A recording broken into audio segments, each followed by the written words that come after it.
Bonjour à tous et bienvenue dans notre session hebdomadaire du Sursaut. Cette semaine, nous avons le plaisir de recevoir Frédéric Ancel, essayiste et géopolitologue, professeur de relations internationales à la Paris School of Business et maître de conférences à Sciences Po, pour nous éclairer un petit peu sur l'actualité de la France au Moyen-Orient. Le président Macron s'est rendu ce week-end dans le Golfe pour une visite des Émirats arabes unis, du Qatar, de l'Arabie saoudite. Alors, on connaît la relation stratégique très forte entre les Émirats, connaît le contexte régional actuel, celui des accords d'Abraham, bien sûr, mais surtout aujourd'hui, plus particulièrement, celui de la menace nucléaire iranienne qui est de plus en plus pressante. Alors, notre première question, Frédéric, est la suivante. Est-ce que vous pouvez nous éclairer un petit peu sur les principaux enjeux pour la France de cette visite du président dans la région et nous dire un peu ce qu'il faut en retenir? Alors, je vous dirais d'abord que vous avez en partie répondu dans votre présentation concernant les Émirats arabes unis, hein. Je pense que trop nombreux sont nos concitoyens en France qui ne prennent pas la mesure, non seulement de la coopération, mais de l'alliance, du niveau, du degré d'alliance, je dis bien d'alliance militaire, qui n'est pas un terme à galvauder, hein, en géopolitique, avec les Émirats arabes unis. Nous n'avons plus seulement une base, mais nous avons un complexe de bases sur place, avec plusieurs chasseurs bombardiers dernier cri prépositionnés, et les Émirats sont aujourd'hui le grand allié principal de la France dans la région. J'ajoute d'ailleurs que les grandes puissances ne disposent pas, sauf bien sûr les États-Unis, mais les autres puissances importantes ne disposent pas d'une telle base au Moyen-Orient. Alors ça, c'est vrai d'un point de vue militaire, mais c'est vrai aussi sur le plan commercial, sur le plan économique. Les Émirats arabes unis sont aujourd'hui un client très important de la France, hein, on l'a vu encore il y a quelques jours, et non seulement les Émirats, mais les États du Golfe de manière générale. C'est vrai aussi pour l'Arabie saoudite, même si beaucoup de gros contrats de ces dernières années ont été un peu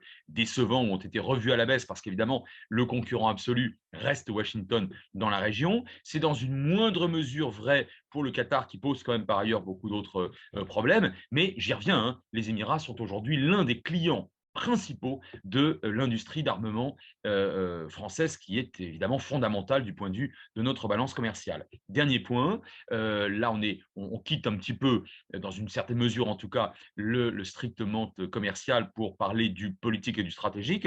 La France, les Émirats arabes unis, l'Arabie saoudite et plusieurs autres États de la région, comme l'Égypte par exemple, ou même Israël, se situent finalement maintenant dans la même double alliance. C'est-à-dire que nous sommes tous, et on peut aller jusqu'au Maroc, hein, au Maghreb, nous sommes tous sur la volonté de lutter très fortement contre le djihadisme et de manière plus générale contre l'islamisme radical. Bon.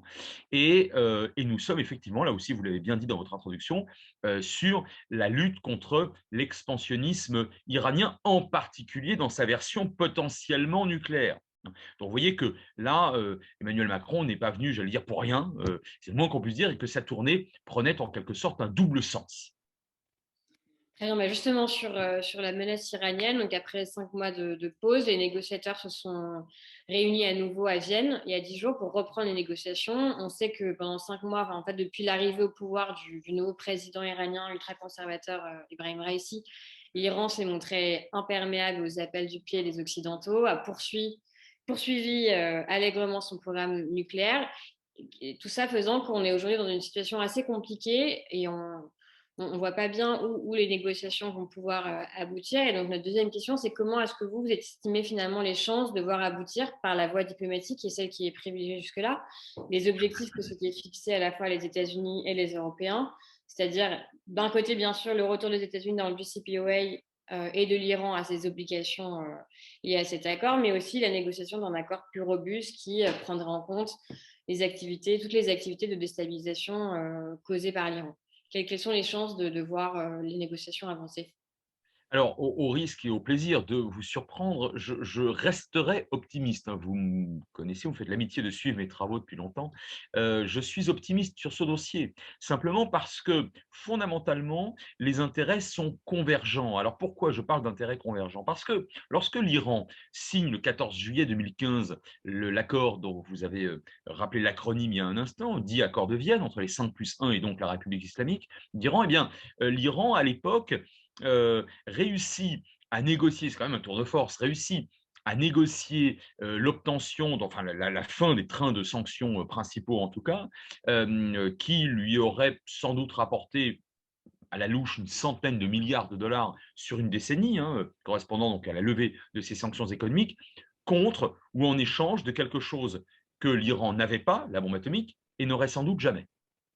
Pourquoi? Parce que les Israéliens ne l'accepteront pas, la bombe iranienne. Ça, c'est une certitude.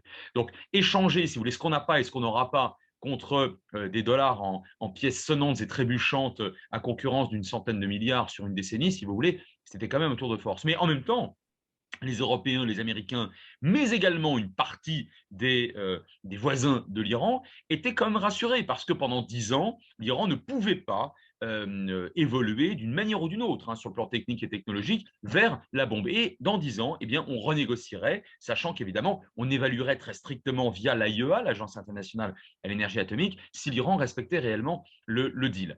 Badaboum, en mai 2018, Donald Trump s'en retire. Alors le problème, c'est que du coup, les Iraniens se sont crus possédés du droit de remettre en cause ce qu'ils avaient signé en 2015, disant, mais attendez, vous aussi, vous remettez en cause l'accord. Moi, je vous dirais que aujourd'hui, la République islamique d'Iran vit un véritable danger, un péril qui n'est pas extérieur, qui est intérieur, qui n'est pas tant politique ou religieux que social. Que social. Souvenez-vous de ce qu'on a pu appeler le printemps iranien qui a précédé le printemps arabe.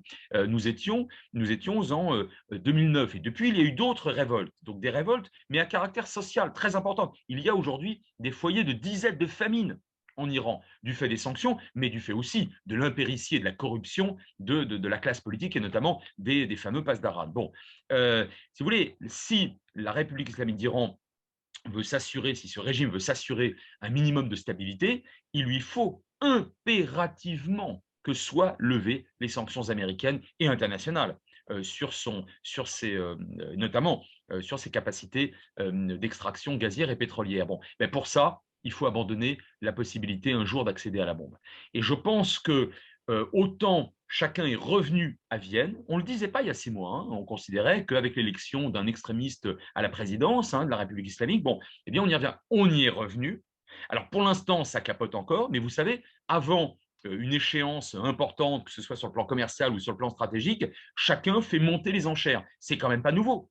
Et souvenez-vous, vous étiez bien jeune, mais souvenez-vous qu'en 2014 et début 2015, eh bien, le même schéma avait prévalu. Et beaucoup d'observateurs étaient très pessimistes quelques semaines encore avant la signature du fameux accord. Je reste par conséquent optimiste. Pourquoi? Parce que personne au monde ne veut de la bombe iranienne, qui correspondrait à quoi? À la transgression, pour la première fois finalement, du fameux traité de non-prolifération, le TNP de 1968. Celui-ci n'a jamais réellement été transgressé. Ce serait une première. Personne n'en veut, ni à Moscou, ni à Pékin, ni bien évidemment dans les capitales occidentales. Merci, merci Frédéric. Alors, notre dernière question, c'est celle qu'on pose à tous nos invités. Si vous passiez 3 minutes avec le président Macron et qu'il vous demandait quel rôle particulier peut ou devrait jouer davantage la France dans cette séquence qu'on vit au Moyen-Orient, quelle serait votre réponse?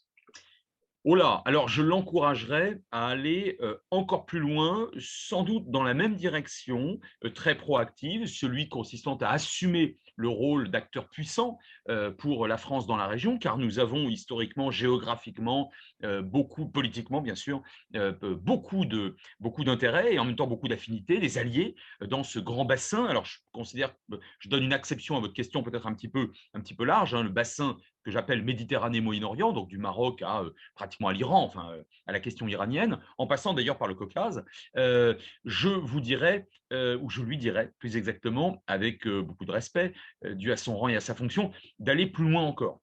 Après tout, on a bien vu que lorsqu'il n'y avait pas de pilote dans l'avion OTAN, il y a encore un an de cela, lorsque M. Trump était président des États-Unis, eh bien, la France avait réussi à faire valoir les droits d'un allié et d'un ami très proche, la Grèce, face à une forme d'expansionnisme turc quand même. On a bien vu que la France a été le seul pays, alors avec ou sans succès, pour l'instant plutôt sans succès malheureusement, au regard de la situation locale inextricable, enfin la France a été le seul pays à intervenir fortement au Liban en faveur d'autre chose et à créer une coalition économique autour d'un nouveau Liban. Pour l'instant, ça ne se fait pas malheureusement, mais ça pourrait et ça devrait se faire. Et on voit bien qu'en Méditerranée, mais au Moyen-Orient aussi, hein, on l'a vu encore une fois avec les Émirats, c'est vrai jusqu'à Djibouti avec le golfe d'Aden et la lutte contre la piraterie. Bref, la France a un rôle à jouer et que si ce rôle, on ne le joue pas, eh bien, comme d'habitude, as usual, en géopolitique et dans l'histoire, eh bien, ce seront d'autres puissances qui s'empareront de tout ou partie de l'influence à glaner, au bon sens du terme, hein, dans cette région. Je pense évidemment à la Russie et à la Chine, mais pas seulement, peut-être à d'autres puissances aujourd'hui ou demain. Par conséquent, Monsieur le Président, continuez et agissez de manière encore plus proactive dans ce grand bassin géographique et géopolitique qui est si proche de notre pays. Très bien. Merci beaucoup, Frédéric. Merci. Très, Merci à très vous. bien, Frédéric. Bonne journée. Merci d'avoir répondu à nos questions. Merci à tous. À très bientôt. Au plaisir.